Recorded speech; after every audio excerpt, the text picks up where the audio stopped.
Hello Internet, Sweaty Hewlett here with another Burn and Learn, and oh, the tales I have to tell you today of educating Bratlett, the trials and tribulations of trying to get an education into my poor son. But first, what is a Burn and Learn? For those of you who don't know, it is my attempt to remain fit and alive long enough to raise my amazing son and enjoy the twilight years with my beautiful, brilliant wife, Jane. Exercise is boring, so I like to learn something while I'm doing it, and then I like to share what I've learned with all of you in the sweatiest way possible. So, here's what I've been up to.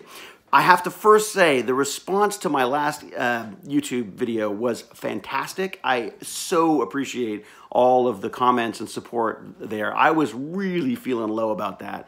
And the comments were incredibly helpful. The big one, the overriding one I think that I've taken to heart is the idea that I can't remove all of his fun. Like he can't be punished by taking away everything. That's not gonna help anything. So we've had a discussion as a family, and we are going to return to video games on the weekend. And yes, as Bratlett has already clarified, Friday night is part of the weekend. So he will be able to play games over the weekend with limited time again. But I think we're gonna keep it out of the week because it's just, I feel like the work is being rushed through to get to video games. And I feel if that's not there, he despairs and just concentrates on that instead. So he's also got a lot of swimming and stuff going on. So I feel like we're okay on that. I mean, I'm a little sad because I like playing the video games, but it's, I think, probably for the better for him.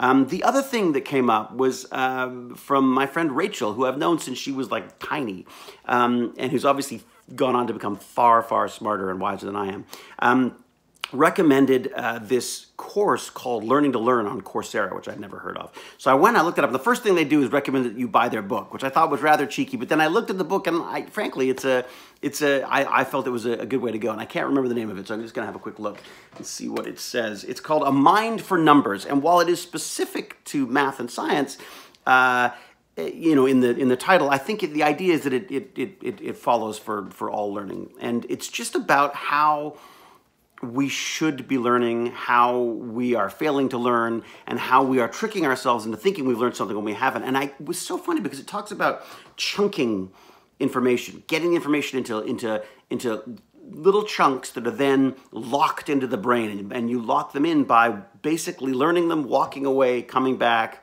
and practicing and walking away, because you need to have two different approaches to this. This sort of bottom-up little pieces, little chunks of information, and a top-down look at the big picture. Like, how do we use this stuff that we've learned? And by locking them in, using these little chunks, the chunk method or whatever it is, which I think they should really come up with a better term than that. This chunk method basically frees you up to see the bigger picture and how, oh, what's an interesting connection over there? And oh, that's, in a way that you can't do if this stuff isn't locked in.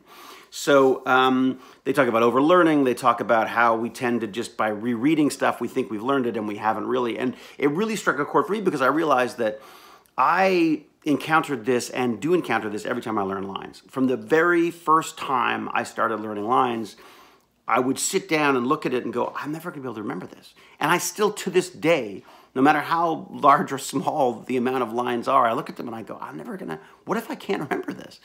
And my process has been very similar to what these guys or these men and women are saying about the learning process. And that is, again, breaking it down into smaller pieces that you may not know very well, but you at least get a sense of, they call it priming the pump, the mental pump. So basically you go through the whole process, you go through the entire script, looking at it all, getting a sense of what you say, and then you start drilling down into the specifics, and then you walk away from the script and you start running them without the script to see how much of it you've actually retained. So again, I have a feeling the book will go into a few more things because it's still got a few more pages left. But just an amazing recommendation. Thank you, Rachel, for that.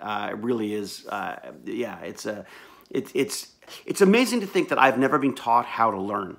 And I talked to Jane about it, and she's never had any formal training on that too. Everyone has had to work this stuff out themselves. And you go like, wait a sec, if we've kind of cracked this to some extent, or people have good methods for doing this stuff, why the heck isn't this stuff being taught to our kids at an early age so they can use these skills instead of having to discover them, reinvent the wheel every time? So I thought that was fascinating. Anyways, so I'm very curious to know if I'm the last person on the planet to have discovered this book, or if anyone else has discovered it and what they've learned from it. And also, how do you learn? How do you remember stuff? How do you How do you lock in things you want to learn, and what is your approach to that? I'm very curious to know what you do on that. And again, I'm going to say it. Thank you so much.